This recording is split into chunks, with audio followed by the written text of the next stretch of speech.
Assalamualaikum warahmatullahi taala wabarakatuh. Tuan-puan yang saya hormati, selamat menonton program Bicara Bahasa 2020 Anjuran Dewan Bahasa Pustaka Wilayah Timur. Tuan-puan yang saya hormati, siri 3 ini saya akan fokuskan perbincangan saya terhadap peranan bahasa Melayu dalam pendidikan dan kehidupan orang. Okay. Pada siri pertama saya telah fokus kepada komunikasi orang pekak. Siri kedua saya telah fokuskan pendidikan bahasa orang pekak. Sekarang kita akan fokuskan peranan bahasa Melayu dalam pendidikan dan kehidupan orang pekak. Tuan-puan yang saya hormati, sebagaimana yang telah saya sebut tadi dalam siri kedua, bahasa Melayu memainkan peranan penting dalam kecemerlangan akademik anak-anak kita. Saya juga telah tegaskan bahawasanya kecemerlangan untuk persekolahan mesti menguasai bahasa Melayu dengan baik. Dan begitu juga bagi orang pekak, orang buta dan sesiapa sahaja yang bersekolah di negara ini, mereka mesti menguasai bahasa Melayu kerana sistem pendidikan negara kita ini bahasa pengantarnya adalah bahasa Melayu. Tuan-puan, apakah peranan bahasa Melayu bagi orang-orang pekak di negara kita? Cuba kita renung dan bayangkan. Okey? Ya, yang pertama, bahasa Melayu merupakan jambatan. Saya nak ulangi. Bahasa Melayu merupakan jambatan perhubungan ataupun komunikasi antara orang pekak dengan orang yang boleh mendengar. Jadi, bahasa Melayu memain peranan sebagai jambatan perhubungan orang pekak dengan orang yang boleh berpendengaran. Tetapi, bahasa Melayu yang dikuasai oleh orang pekak bukan bahasa Melayu pertuturan, bahasa Melayu penulisan. Maksud saya di sini, maknanya kalau kita nak bercakap dengan orang pekak, kita tidak boleh menggunakan bahasa isyarat. Orang pekak menggunakan bahasa isyarat, kita tak faham. Orang pekak terpaksa menggunakan bahasa Melayu dalam bentuk penulisan untuk menyatakan hasratnya kepada kita. Sebab itulah bahasa Melayu sangat penting bagi orang pekak di negara kita. Tetapi tuan-puan, sebagaimana yang saya sebut, sukar untuk menguasai bahasa Melayu oleh orang pekak. Katakanlah dari segi penulisan, mungkin kita akan berasa senang bila nak mengeja saya, dia, bol, makan. Cuba tuan-puan bayangkan, bagaimanakah orang pekak mengeja kapal terbang? Panjang tu, panjang. Kapal terbang, nak eja macam mana ni? Mereka pekak tak pernah mendengar bunyi. Anak-anak kita yang tak pekak tak apa. Kapal terbang. Orang pekak tak boleh ikut suku kata. Bayangkanlah sukarnya orang pekak untuk menguasai penulisan dalam bahasa Melayu. Tetapi Allah Subhanahu Wa Taala Maha Kaya. Mereka ada mekanisme sendiri bagaimana nak mengeja perkataan-perkataan yang panjang ini. Kapal terbang, bom sangat mudah, makanan termakan, racun, bermustautin, ibadat, haji, umrah, semua dia boleh eja apabila mereka bersekolah. Tetapi proses mengeja inilah yang amat sukar bagi mereka. Tetapi dengan kuasa Allah, ramai dalam kalangan mereka boleh mengeja. Tetapi kalau dalam bentuk ayat mungkin sangat sukar. Bagi orang pekak menulis ni dalam bahasa Melayu sangat sukar. Sebab itulah mereka selalunya mendapat grade rendah dalam peperiksaan apabila mereka dikenaki menulis dalam bahasa Melayu. Okey. Tadi saya sebut peranan bahasa Melayu bagi orang pekak ialah sebagai jambatan antara orang pekak dengan orang biasa. Peranan yang kedua ialah kecemerlangan akademik. Bahasa Melayu bagi orang pekak ini sangat penting sebagaimana pentingnya bahasa Melayu bagi kita yang boleh berpendengaran. Maknanya di sini, apa keadaan sekalipun, guru mesti hebat supaya anak murid yang pekak ini boleh menguasai bahasa Melayu dalam bentuk tulisan. Sesukar mana sekalipun, saya cukup percaya pasti ada laluan ataupun cara-cara untuk menguasai. Inilah yang perlu dikuasai oleh guru-guru kita. Bahasa Melayu sebagai alat untuk kecemerlangan akademik. Satu lagi ialah bahasa Melayu untuk pekerjaan.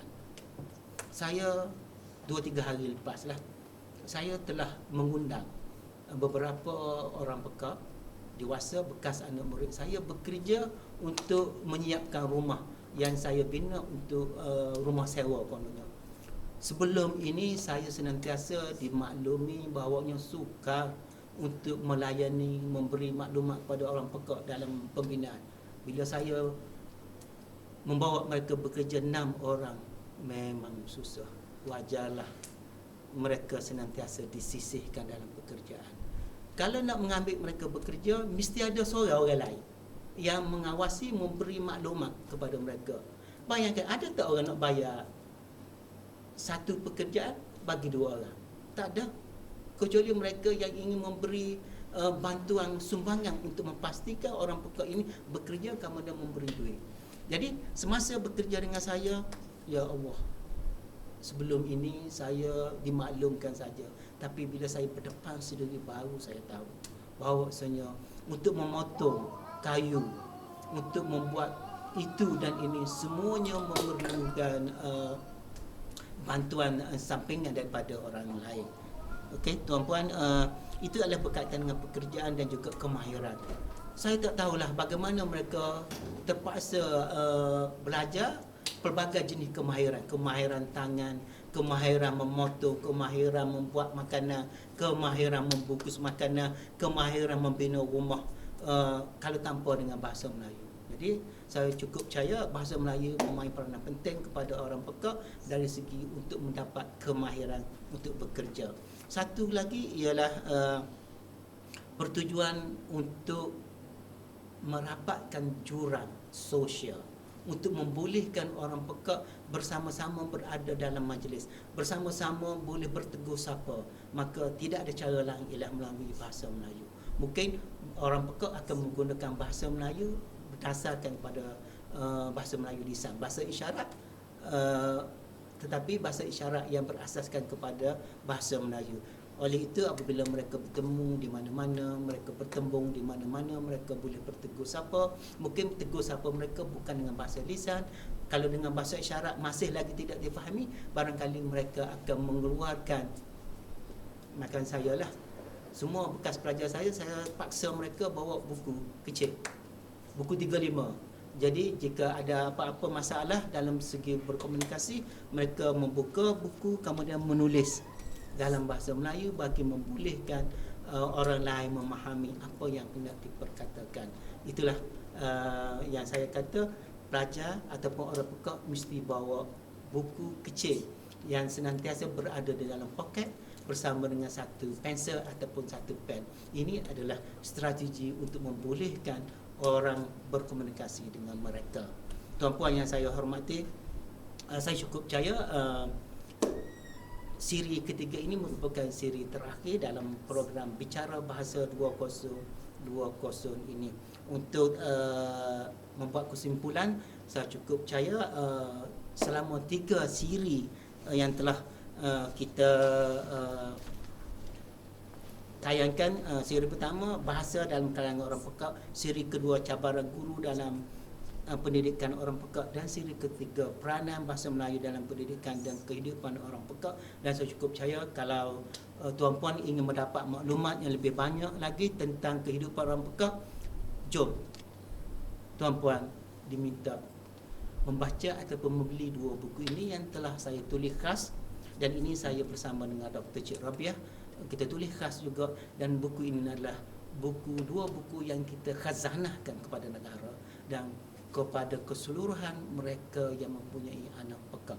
Jom beli buku Memahami Komunikasi Orang Pekak dan juga Memahami Kecacatan Bahasa dan Komunikasi.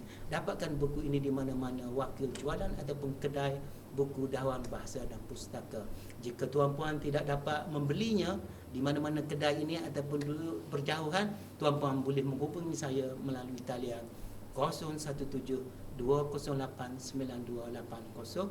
Saya ulangi, 017-208-9280. Sekian, wabillahi taufiq wal hidayah. Assalamualaikum warahmatullahi taala wabarakatuh.